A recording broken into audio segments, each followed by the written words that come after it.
إن الحمد لله نحمده ونستعينه ونستغفره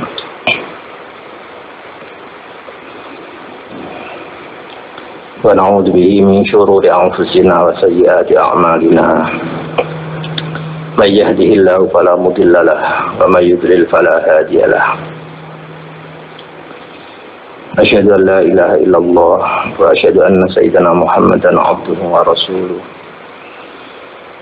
اللهم صل على سيدنا محمد وعلى آل سيدنا محمد وسلم تسليما كثيرا أما بعد فيا أيها المسلمون اتقوا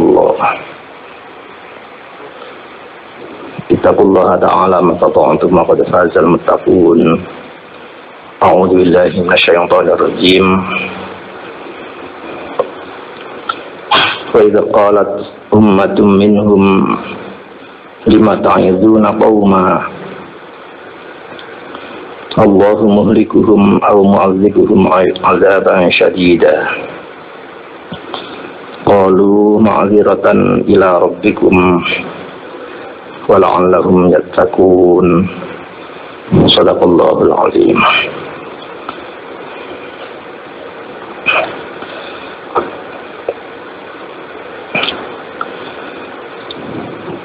Mengungkap sejarah masa lampau.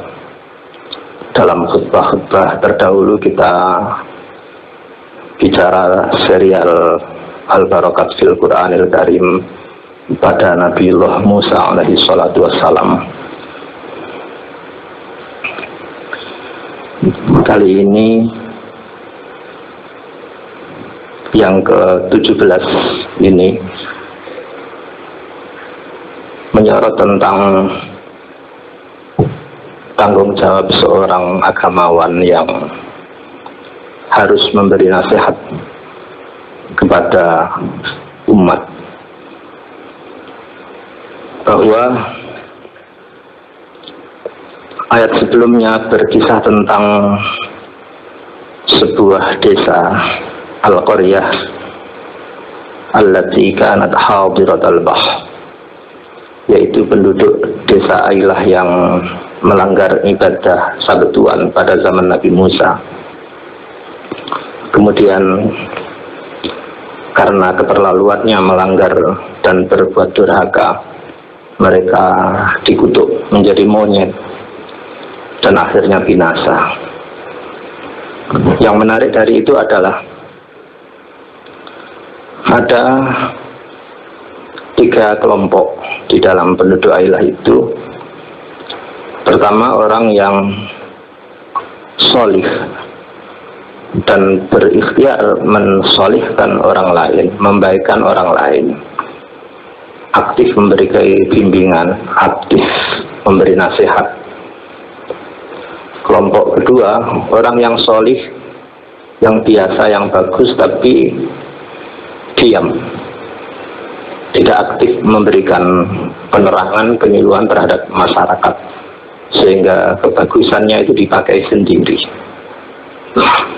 Dan yang ketiga adalah kelompok yang melanggar. Itulah kelompok yang melanggar ibadah hari Sabtuan. Namun kelompok pertama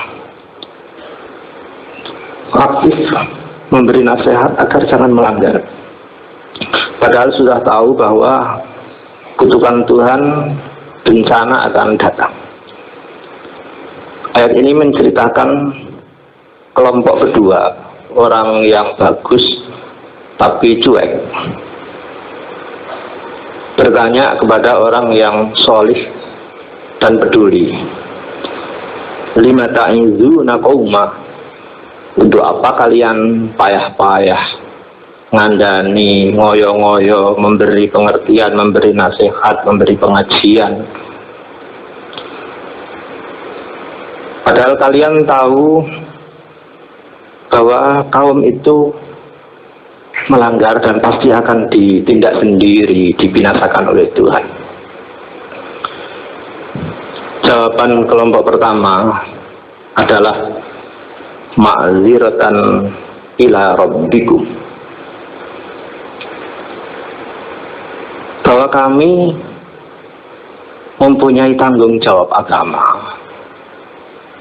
kewajiban memberi nasihat meskipun kami sudah tahu bahwa itu akan disiksa. Apa yang kami lakukan ini adalah ma'ziratan, akan kami jadikan alasan besok di hadapan Tuhan. Kalau kami ditanya oleh Tuhan, "Iya, kenapa kamu ngerti kok diem saja, kok nggak beri nasihat?" Maka saya akan menyampaikan alasan kami, "Tuhan, saya sudah memberi." Nah,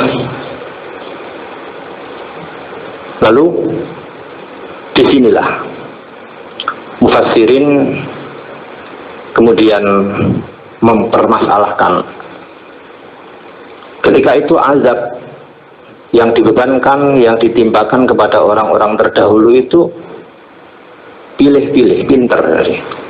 Yang durhaka disiksa, sedangkan yang berbakti diselamatkan, disiksa langsung. Tapi yang api-api tidak diselamatkan dulu. Yang menjadi pertanyaan di kalangan mufassirin, bagaimana kelompok yang kedua? Orang yang bagus, yang ibadah, tapi cuek. Api digawe dewi, pokoknya awake dewi selamat. Gak gelem kondo-kondo, gak mau ambil resiko, pokoknya apa awake dewi. Nah, kelompok yang kedua ini khilaf. Apakah dia ikut tersiksa bersama orang yang durhaka karena dia membiarkan, dia tak peduli, atau dia ikut selamat karena dia memang tidak melakukan dosa? Mufassirin memilih yang kedua sebagai rahmat Tuhan, bahwa kelompok yang kedua tadi ikut selamat karena hitungnya yaitu dia tidak ikut berbuat durhaka. Itu sekali lagi, siksa yang bisa pilih-pilih itu zaman dulu, umat-umat terdahulu begitu dosa langsung disiksa. Tapi umat sekarang tidak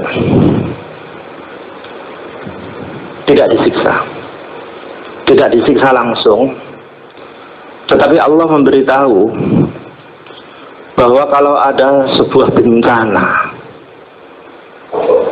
ada sebuah azab di dunia,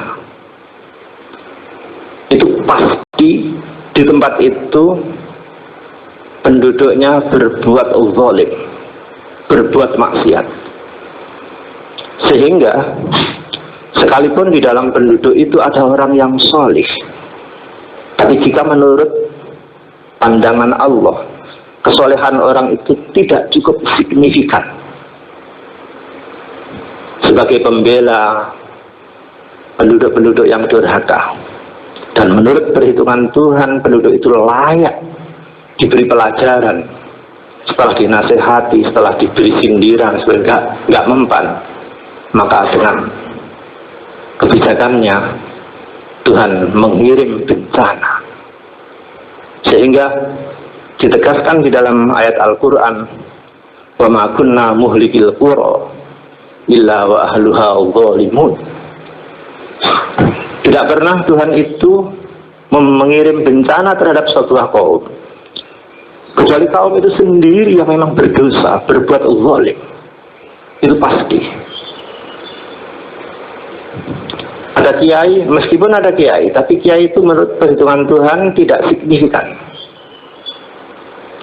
untuk menolak azab, atau mungkin kurang aktif. Dan begitulah siksa atau azab bencana apa yang ditimpakan pada umat Nabiullah Muhammad itu umum, tidak seperti zaman dulu. Barangkali di antara jamaah Jumat ada yang menggugat ayat ini,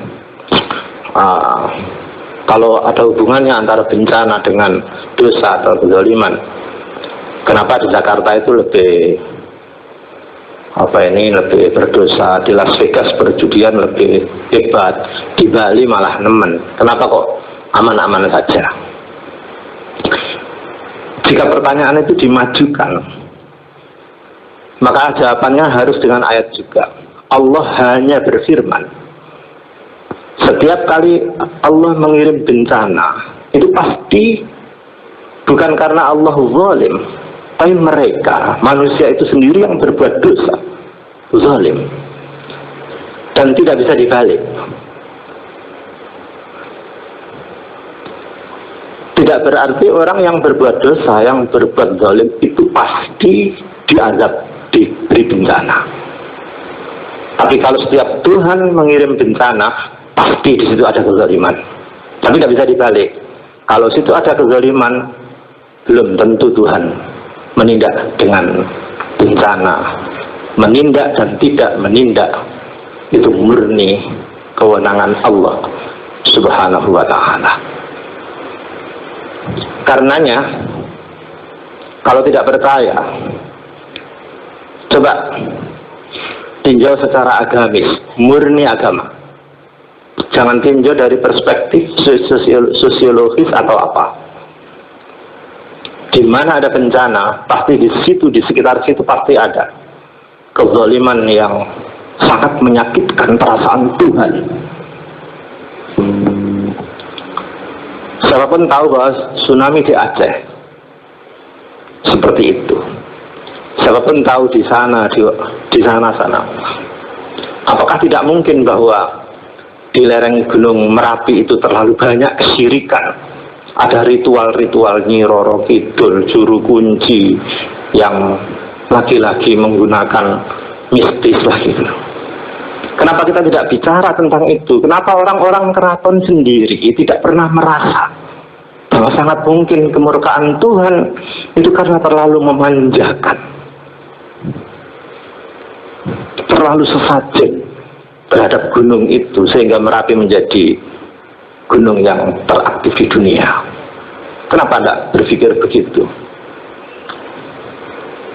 Umumnya manusia, lebih-lebih pejabat atau orang yang terkena korban, mohon maaf, pasti sulit untuk mengakui kesalahannya. Biasanya yang disalahkan Tuhan, dosa saya apa, sehingga begini. Sulit memang. Orang yang bertanya dosa saya apa, hanya orang-orang yang congkak, yang tidak bisa melihat dirinya sendiri. Kalau saya boleh bertanya, apakah kita sudah bersyukur setiap saat, mensyukuri nafas yang ada? Tidak bisa kok tanya dosa saya apa sholat dia pasti bagus, kok tanya dosa saya apa?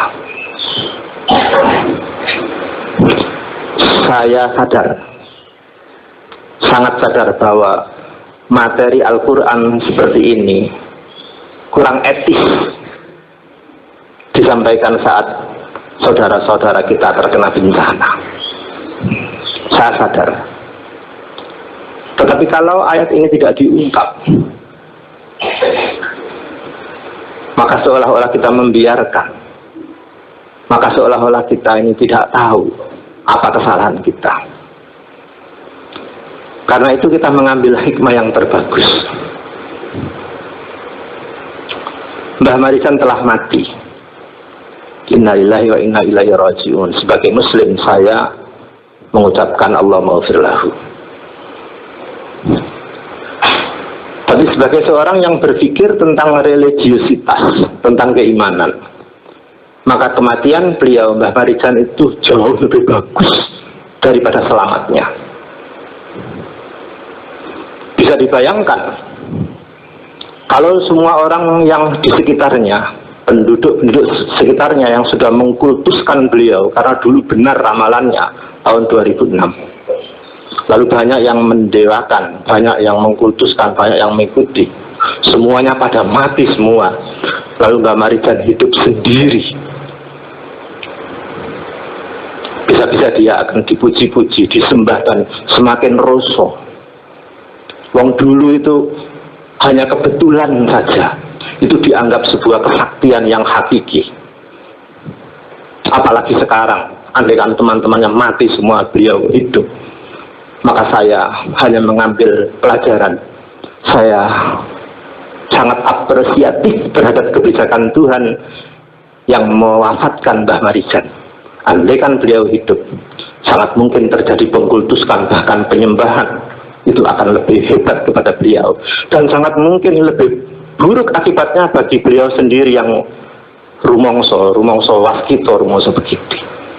Karena itu mimbar ini mengambil hikmah dengan tetap saya ulangi lagi, tetap berdoa atas beliau, mudah-mudahan segala dosanya diampuni Allah. Kita mengambil hikmah yang bagus. Hikmah kedua, sunatullah itu ada sunatullah yang rasionalistik, yang ilmu, dan ada sunatullah yang suprarasional, yang rasional dan yang suprarasional.